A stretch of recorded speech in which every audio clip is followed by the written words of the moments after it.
번째 경기는 슬로바키아와 우크라이나의 경기입니다. 슬로바키아는 1라운드 피파 랭킹 3위 벨기에를 상대로 1대0 승리를 기록했고 2조 최약체로 평가받는 팀이 토너먼트 진출 가능성이 가장 높은 팀을 잡아내는 이변을 연출해냈는데요. 프란체스코 칼초나 감독의 슬로바키아는 정말 탄탄한 조직력을 보여주며 벨기에의 파장 공세를 막아냈고, 특히 골키퍼 두그라부카의 엄청난 선방쇼에 힘입어 전반전 7분에 기록했던 선제골을 경기 종료까지 지키는 데 성공합니다. 우크라이나는 1라운드 루마니아에게 3대0 대패를 기록했습니다. 지난주에 8강에 올랐던 우크라이나가 패배한 것도 어느정도 이변이라고 볼 수 있겠지만 무엇보다 스코어가 3대0으로 일방적이었다는 점은 꽤나 놀라웠는데요. 2조의 분위기가 심상치 않은 모습인데요. 조 추천 단계에선 벨기에와 우크라이나의 토너먼트 직행을 예상했던 사람들이 많았겠으나 오히려 뚜껑을 열어보니 1라운드에선 루마니아와 슬로바키아가 승리를 기록한 모습입니다.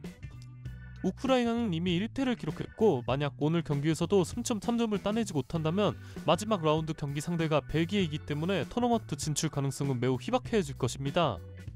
저는 지난 유로 2020에서 안드리 셰프첸코 감독이 우크라이나를 8강에 올려놨을 때 전력보다 나리가 득점왕 아르템 도브비크와 빅토르 치안코우, 그리고 미하일로 무도릭 등 빅리그에서 좋은 활약을 보여주었던 선수들이 주전으로 발돋움한 이전 대회 전력이 더욱 강하다고 느껴집니다.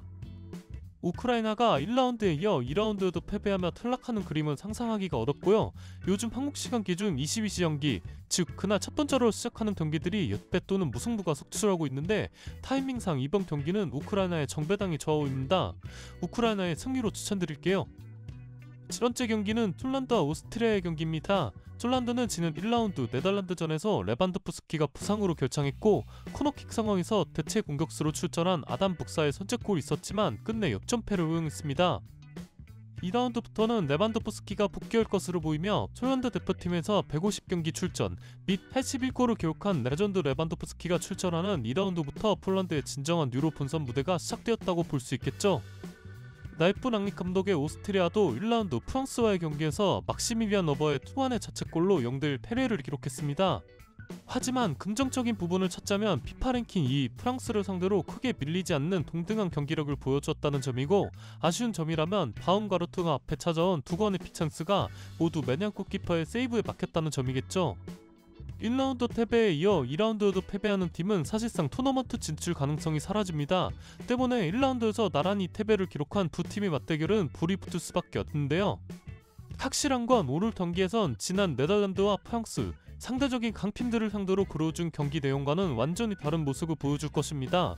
저는 그런 부분에서 랄프 랑닉 감독의 전술의 진가가 나올 수 있을 것이라 생각해 오스트리아의 승리로 추천드립니다. 10번째 경기는 네덜란드와 프랑스의 경기입니다. 네덜란드는 중원의 핵심 프랭키 도영과 지난 시즌 아탈란타 유니파리그 우승의 주역 코프미너스가 부상으로 엔트리에 포함되지 못한 부분은 아쉬우나, 헤이르만과 서어텐 두 PSV 미드필더 듀오의 좋은 활약으론 프랭키 도영이 없는 것이 크게 이질감이 느껴지지 않는 모습을 보여주며 지난 1라운드 폴란드를 상대로 1대2 역전승을 기록했습니다. 하지만 지난 시즌 라이프치히에서 좋은 활약으로 이번 유로대회에서 큰 기대를 받았던 사비 시모스의 활약은 아쉬웠고, 오히려 도니엘 말런이 교체로 들어온 이후 네덜란드의 경기력이 눈에 띄게 좋아지는 모습이었는데요.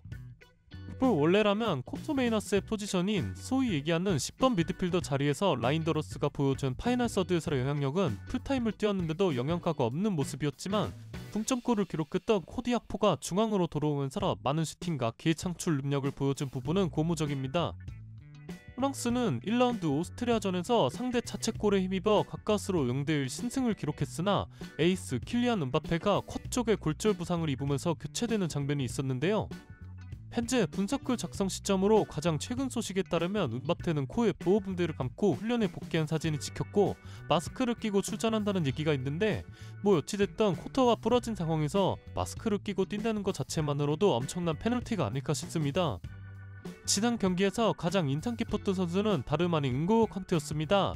칸테가 이제 33세의 나이고 지난 시즌 사우디리그로 이적하면서 폼이 많이 떨어지지 않았을까 하는 우려가 있었는데, 여전히 많은 활동량과 성실한 수비 가담으로 팀을 여러 차례 위기에서 구해내는 모습이었습니다. 지난 2012년부터 약 12년간 프랑스 대표팀을 이끌고 있는 디디에 데샹 감독은 부임 기간에 네덜란드와의 답판을 맞대결이 있었고, 그중 무려 7경기를 승리하는 강한 면모를 보여왔는데요. 하지만 은바페의 핏이 완벽하지 않다는 점과 대체 방법은 올리비에 지루를 톱으로 기용하거나 브래들리 바르콜라를 왼쪽 윙포드로 출전시키는 방법 등이 있을 텐데, 지루는 이제 나이가 너무 많고 바르콜라는 경험이 너무 부족합니다.